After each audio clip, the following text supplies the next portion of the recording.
মৰমৰ ছাত্ৰ-ছাত্ৰীসকল, এই পাঠদান কাৰ্যসূচীলৈ তোমালোকক মই স্বাগতম জনাইছোঁ। মোৰ নাম সুনীল সিল।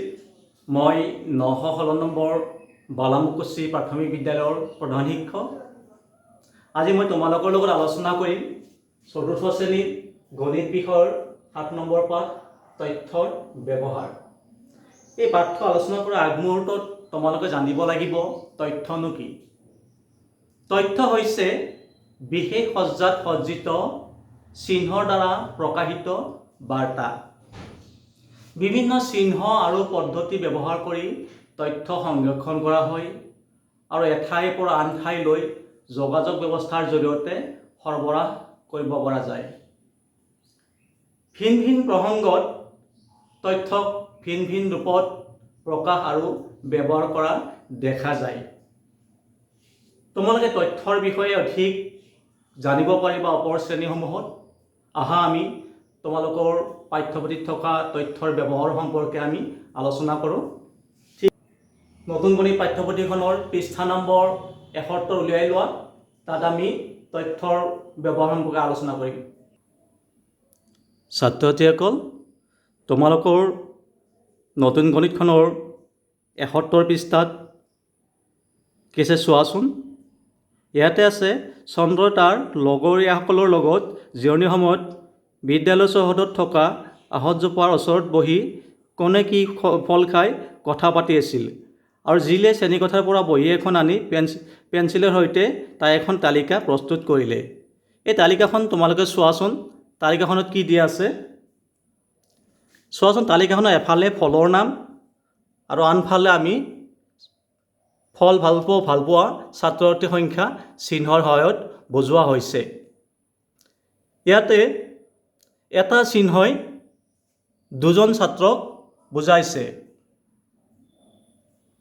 চোৱাচোন, কল ভালপোৱা ছাত্ৰৰ সংখ্যা কিমান হ'ব? ইয়াতে কিমানটা চিহ্ন দিয়া আছে? 5টা চিহ্ন দিয়া আছে। 5টা চিহ্ন হ'লে এটা চিহ্নত দুজন বুজাইছে আৰু 5টা চিহ্নত কিমানজন বুজাব? 10জন বুজাব। ঠিক সেইদৰে আম ভালপোৱা ছাত্ৰ ছাত্ৰীৰ সংখ্যা কিমান হ'ব? 6টা চিহ্ন আছে। 6টা চিহ্নত 12জন হ'ব। কঁঠাল ভালপোৱা ছাত্ৰ ছাত্ৰীৰ সংখ্যা 4জন আৰু নাচপতি ভালপোৱা ছাত্ৰ ছাত্ৰীৰ সংখ্যা 6জন। এই তালিকাখনৰ পৰা আমি কেইটামান প্ৰশ্নৰ উত্তৰ কৰোঁ আহা। ইয়াতে ক নম্বৰ প্ৰশ্নটোত দিয়া আছে কল আৰু কঁঠাল মুঠ কিমানজন ছাত্ৰ ছাত্ৰীয়ে ভাল পায়? তোমালোকে চোৱাচোন, কল ভালপোৱা ছাত্ৰ ছাত্ৰীৰ সংখ্যা কিমান আছে? তাত চিহ্ন কিমানটা আছে? 5টা আছে। এটা চিহ্নই যদি দুজন ছাত্ৰ ছাত্ৰীক বুজায় তেতিয়াহ'লে 5টা চিহ্নই কিমানজনক বুজাব? 10জনক। ঠিক সেইদৰে কঁঠাল ভালপোৱা ছাত্ৰ ছাত্ৰীৰ সংখ্যাৰ ক্ষেত্ৰত চিহ্ন 2টা ব্যৱহাৰ কৰা আছে। ইয়াত ছাত্ৰ ছাত্ৰীৰ সংখ্যা কিমান হ'ব? 4জন। 10জন আৰু 4জন মিলি কিমানজন হ'ব? 14জন। তেতিয়াহ'লে ক নম্বৰ প্ৰশ্নটোৰ উত্তৰ কিমান হ'ব? 14জন। ইয়াৰ পিছত খ নম্বৰ প্ৰশ্নটো চোৱাচোন। কঁঠাল ভালপোৱা ছাত্ৰ ছাত্ৰীৰ সংখ্যাতকৈ নাচপতি ভালপোৱা ছাত্ৰ ছাত্ৰীৰ সংখ্যা বেছি নে কম? তোমালোকে তালিকাখন চোৱাচোন। কঁঠাল ভালপোৱা ছাত্ৰ ছাত্ৰীৰ ক্ষেত্ৰত আমি চিহ্ন 2টা ব্যৱহাৰ কৰিছোঁ। চিহ্ন 2টা হ'লে তাত ছাত্ৰ ছাত্ৰীৰ সংখ্যা কিমান হ'ব? 4জন হ'ব। ঠিক সেইদৰে নাচপতি ভালপোৱা ছাত্ৰ ছাত্ৰীৰ ক্ষেত্ৰত আমি 3টা চিহ্ন ব্যৱহাৰ কৰিছোঁ। 3টা চিহ্নত কিমানজন ছাত্ৰ ছাত্ৰী হ'ব? 6জন হ'ব। এতিয়া তুলনা কৰাচোন। নাচপতি ভালপোৱা ছাত্ৰৰ সংখ্যা বেছি নে কঁঠাল ভালপোৱা ছাত্ৰ ছাত্ৰীৰ সংখ্যা বেছি? নাচপতি ভালপোৱা ছাত্ৰ ছাত্ৰীৰ সংখ্যা বেছি, হয়। ঠিক আছে বাৰু, তোমালোকৰ বাবে এটা মই প্ৰশ্ন দি দিছোঁ। গ নম্বৰ প্ৰশ্নটো চোৱা। এই গ নম্বৰ প্ৰশ্নটো আছে কোনটো ফল বেছি সংখ্যক ছাত্ৰ ছাত্ৰীৰ প্ৰিয়? এইটোত উত্তৰ তোমালোকে নিজে কৰিবা তালিকাখন চাই পিনে। ইয়াৰ পিছত আমি আন এখন তালিকালৈ যাম। তোমালোকৰ পাঠ্যপুথিখনৰ পৃষ্ঠা নম্বৰ 72 উলিয়াই লোৱাচোন। ছাত্ৰ ছাত্ৰীসকল, তোমালোকৰ পাঠ্যপুথিৰ পৃষ্ঠা নম্বৰ 72 উলিয়াইছে চাগে। আহা আমি সেই তালিকাখন আলোচনা কৰোঁ। ছাত্ৰ ছাত্ৰীসকল, তোমালোকৰ 72 পৃষ্ঠাত আছে মনোজ, ৰিন্দাও, বৰুণ, বিনীতা আৰু কবিতাহঁতৰ প্ৰত্যেকৰে লগত থকা গল্প কিতাপৰ সংখ্যা। এই তালিকাখন চোৱাচোন। মনোজৰ লগত আছে 4খন, ৰিন্দাৰ লগত আছে 5খন, বৰুণৰ লগত 9খন, বিনীতাৰ লগত 6খন আৰু কবিতাৰ লগত 7খন। এইখিনি তথ্য আমি চিত্ৰসহায়ত প্ৰকাশ কৰিছোঁ। আৰু ইয়াতে এটা চিহ্নই এখন কিতাপ বুজাইছে। ঠিক আছে, মনোযোগৰ ক্ষেত্ৰত চোৱাচোন কেইটা চিহ্ন ব্যৱহাৰ কৰিছোঁ? আমি 4টা চিহ্ন ব্যৱহাৰ কৰিছোঁ। ৰিণ্ডাৰ ক্ষেত্ৰত 5টা, বৰ্ণৰ ক্ষেত্ৰত 9টা, বিনীতাৰ ক্ষেত্ৰত 6টা আৰু কবিতাৰ ক্ষেত্ৰত 7টা চিহ্ন ব্যৱহাৰ কৰিছোঁ। এই চিত্ৰসহায়ত আমি যিখিনি তথ্য দেখুৱালোঁ সেইখিনিৰ ওপৰত আমি কেইটামান প্ৰশ্ন আলোচনা কৰোঁ। চোৱাচোন প্ৰশ্নবোৰ তোমালোকৰ পাঠ্যপুথিত আছে আৰু ইয়াত মই লিখি দিছোঁ। কাৰ আটাইতকৈ বেছি সংখ্যক কিতাপ আছে? ইয়াতে চোৱাচোন তালিকাখন চোৱা। তালিকাখনত কাৰ ক্ষেত্ৰত আমি চিহ্ন বেছি ব্যৱহাৰ কৰিছোঁ? বৰ্ণৰ ক্ষেত্ৰত আমি কিমানটা চিহ্ন ব্যৱহাৰ কৰিছোঁ? 9টা। আৰু বৰ্ণৰ 9খন কিতাপ আছে, গতিকে বৰ্ণৰ বেছি সংখ্যক কিতাপ আছে। কাৰ আটাইতকৈ কম সংখ্যক কিতাপ আছে? চোৱাচোন চিত্ৰখন চালে দেখিবা যে চিহ্ন ক'ত কমকৈ ব্যৱহাৰ কৰা হৈছে। মনোজৰ ক্ষেত্ৰত ইয়াত 4টা চিহ্ন ব্যৱহাৰ কৰা হৈছে, গতিকে উত্তৰ হ'ব মনোজৰ। ঠিক আছে, গ নম্বৰ প্ৰশ্নটো চোৱা। বৰ্ণৰ সমান হ'বলৈ মনোজে আৰু কেইখন কিতাপ সংগ্ৰহ কৰিব লাগিব? বৰ্ণৰ কিমানখন কিতাপ আছে? 9খন। আৰু মনোজৰ কিমানখন আছে? 4খন। তে 4ৰ লগত কিমান যোগ কৰিলে নহ'ব? 5। হয়, উত্তৰটো হ'ব 5খন। ৰিণ্ডাও আৰু বিনীতাৰ দুয়োৰে মিলি কিমান কিতাপ আছে? চোৱাচোন, ৰিণ্ডাৰৰ কিতাপ আছে 5খন আৰু বিনীতাৰ আছে 6খন, গতিকে দুয়োৰে মিলি কিমানখন হ'ব? 11খন। হয়। কবিতাতকৈ বৰুণৰ কিমানখন কিতাপ বেছি আছে? কবিতাৰ কিতাপৰ সংখ্যা চোৱাচোন কিমানখন আছে? 7খন আছে। আৰু বৰুণৰ কিমানখন আছে? 9খন আছে। গতিকে 7তকৈ 9 কিমান বেছি? 2 বেছি। গতিকে উত্তৰটো হ'ব কিমান? 2খন। আমি এইখন তালিকাৰ পৰা আমি এইখিনি প্ৰশ্ন আলোচনা কৰিলোঁ। এতিয়া আমি আন এখন তালিকালৈ যাওঁ।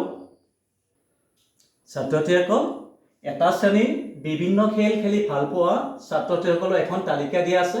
ইয়াতে তালিকাখন চোৱাচোন। ফুটবল খেলি ভাল পোৱা ছাত্ৰ ছাত্ৰীৰ সংখ্যা কিমানজন? 5জন। ক্ৰিকেট খেলি ভাল পোৱা ছাত্ৰ ছাত্ৰীৰ সংখ্যা 8জন। আৰু কাবাডী খেলি ভাল পোৱা ছাত্ৰ ছাত্ৰীৰ সংখ্যা 4জন। আৰু বেডমিণ্টন খেলি ভাল পোৱা ছাত্ৰ ছাত্ৰীৰ সংখ্যা 6জন। এইখিনি তথ্য আমি কি কৰিছোঁ? ইয়াতে দ্বন্দ্বচিত্ৰৰ সহায়ত আমি আঁকিছোঁ। এতিয়া দ্বন্দ্বচিত্ৰখন চোৱাচোন কেনেকৈ আঁকিছোঁ আমি। ইয়াৰ বাওঁফালে আমি সংখ্যা ব্যৱহাৰ কৰিছোঁ 1ৰ পৰা 9লৈ, আৰু এটা ঘৰত আমি কি কৰিছোঁ? 1 ব্যৱহাৰ কৰিছোঁ, দুটা ঘৰত 2, এনেকৈ আমি 9লৈ ব্যৱহাৰ কৰিছোঁ। ফুটবলৰ ক্ষেত্ৰত আমি চোৱা, আৰু ইয়াতে দিয়া আছে এটা বৰ্গঘৰে কিমান বুজাইছে? এজন বুজাইছে। এতিয়া চোৱা, ফুটবলৰ ক্ষেত্ৰত চোৱা কিমানটা বৰ্গঘৰ ব্যৱহাৰ কৰিছোঁ আমি? 1, 2, 3, 4, 5টা। তাৰমানে কিমান আছে? 5 আছে, গতিকে 5টা ব্যৱহাৰ কৰিছোঁ। ক্ৰিকেটৰ ক্ষেত্ৰত কিমানজন আছে? 8 আছে, 8টা ব্যৱহাৰ কৰিছোঁ। ইয়াতে কিমানটা আছে? 4টা ব্যৱহাৰ কৰিছোঁ, 4 ব্যৱহাৰ কৰিছোঁ। আৰু ইয়াতে 6জনে ভাল পাওঁ, আমি 6 ব্যৱহাৰ কৰিছোঁ। এনেকৈ আমি কি কৰিছোঁ? দ্বন্দ্বচিত্ৰ এখন তৈয়াৰ কৰিছোঁ। তোমালোকৰ গণিতৰ বহীত তোমালোকে এনেকৈ তৈয়াৰ কৰিব পাৰিবা। তোমালোকে চেষ্টা কৰি চাবাচোন। আমি এই তালিকাখনৰ পৰা কেইটামান প্ৰশ্ন আলোচনা কৰোঁ। চোৱাচোন, ক নম্বৰ প্ৰশ্নত দিয়া আছে ফুটবল আৰু ক্ৰিকেট খেলৰ ভিতৰত কোনবিধ খেল বেছি সংখ্যক ছাত্ৰ ছাত্ৰীয়ে ভাল পায়? ফুটবল খেল ভাল পায় কিমানজনে? 5জনে। আৰু ইয়াতে চোৱাচোন কোনটো বেছি অংশ আছে?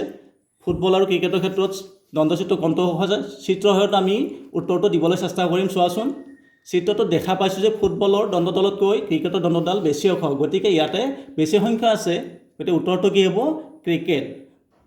শ্ৰেণীটোৰ মুঠ ছাত্ৰ ছাত্ৰীৰ সংখ্যা কিমান? আমি আগতে কৈছোঁ যে শ্ৰেণীটোৰ গোটেই ছাত্ৰ ছাত্ৰীৰ সংখ্যা আমি ইয়াতে ধৰিছোঁ।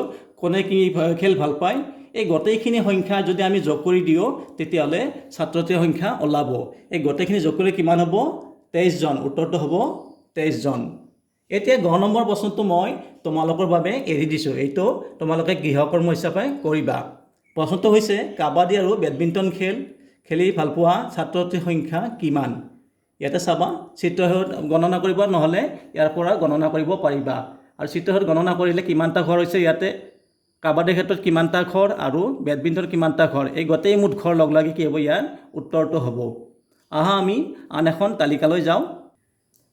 ছাত্ৰ ছাত্ৰীসকল, তোমালোকক মই দ্বন্দ্বচিত্ৰৰ সহায়ত তথ্য বুজাইছোঁ।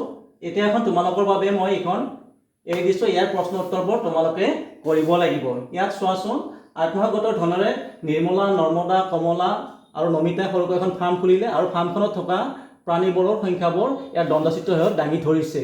এই দ্বন্দ্বচিত্ৰত এটা ঘৰে এটা প্ৰাণী বুজাইছে। ইয়াতে যিমানটা ঘৰ ব্যৱহাৰ কৰা হৈছে সিমানটা প্ৰাণী হ'ব। গতিকে প্ৰত্যেকৰ ক্ষেত্ৰত সেনেকুৱা হ'ব। হাঁহৰ ক্ষেত্ৰত ইমানটা হ'ব, যিমানটা ঘৰ ব্যৱহাৰ কৰা হৈছে। ইয়াতে 18টা ব্যৱহাৰ কৰা হৈছে, ইয়াতে 20টা ব্যৱহাৰ কৰা হৈছে। এনেকৈ তোমালোকে সংখ্যাবোৰ উলিয়াবা আৰু উলিয়াই পিনে এই প্ৰশ্নৰ উত্তৰবোৰ কৰিবলৈ চেষ্টা কৰিবা। প্ৰথম প্ৰশ্নটোত দিয়া আছে ফাৰ্মখনত কোনবিধ প্ৰাণী আটাইতকৈ বেছিকৈ আছে। চোৱাচোন কোনডাল দণ্ড বেছিকৈ আছে। হৈছে ছাগলীৰ ক্ষেত্ৰত। তাত যিমানটা ঘৰ ব্যৱহাৰ কৰা হৈছে সিমানটা হ'ব সংখ্যা আৰু ইয়াতে উত্তৰটো তেনেকৈ লিখিবা। ঠিকতে হাঁহ আৰু কুকুৰা মিলি মুঠতে কেইটা প্ৰাণী আছে। হাঁহৰ ক্ষেত্ৰত কিমানটা ঘৰ ব্যৱহাৰ কৰা হৈছে আৰু কুকুৰাৰ ক্ষেত্ৰত কিমানটা ঘৰ ব্যৱহাৰ কৰা হৈছে। ইয়াত এইটো আৰু এইটো যোগ কৰি পিনে ইয়াৰ উত্তৰটো লিখিবা। ফাৰ্মখনত মুঠতে কিমান সংখ্যক প্ৰাণী আছে। ইয়াতে মই উত্তৰটো দি দিছোঁ। এই গোটেইখিনি লগ হৈ পিনে কি হ'ব, ইয়াৰ উত্তৰটো হ'ব। ইয়াতে যিমানটা আছে, ইয়াতে যিমানটা আছে, এই গোটেইবোৰ যোগ কৰিবা, কৰি পিনে উত্তৰটো ইয়াতে দিয়া আছে। তাৰপিছত খ নম্বৰটো দিয়া আছে ছাগলীৰ সংখ্যা, গৰুতকৈ ছাগলীৰ সংখ্যা 10টা বেছি। এইটো উত্তৰ তোমালোকে কৰিবা। পাৰতকৈ কুকুৰাৰ সংখ্যা 10টা কম। এইটো উত্তৰ তোমালোকে কৰিবা। এই তালিকাখন চাই পিনে তোমালোকে উত্তৰবোৰ কৰিবা। ছাত্ৰ ছাত্ৰীসকল, আমি তথ্যৰ ব্যৱহাৰ সম্পৰ্কে আলোচনা কৰিবলৈ গৈ আমি 4খন তালিকা আলোচনা কৰিলোঁ। এই 4খন তালিকা আলোচনা কৰাৰ পিছত আমি জানিব পাৰিলোঁ যে তথ্য আমি বিভিন্ন চিহ্ন আৰু ৰূপত প্ৰকাশ কৰিব পাৰোঁ। ইয়াৰ উপৰিও বিভিন্ন চিহ্ন তোমালোকে ব্যৱহাৰ কৰিবলৈ পাবা ওপৰৰ শ্ৰেণীসমূহত আৰু সেইবোৰ তোমালোকে পিছত জানিবা। আজি আমি থুলমূলকৈ এইখিনি জানিলোঁ। ঠিক আছে বাৰু। আজি যিখিনি তোমালোকক মই গৃহ কৰ্ম হিচাপে দিলোঁ সেইখিনি কৰিবলৈ তোমালোকে চেষ্টা কৰিবা। ঠিক আছে। আজিলৈ এই পাঠদান কাৰ্যসূচী ইমানতে অন্ত পেলাইছোঁ। ধন্যবাদ।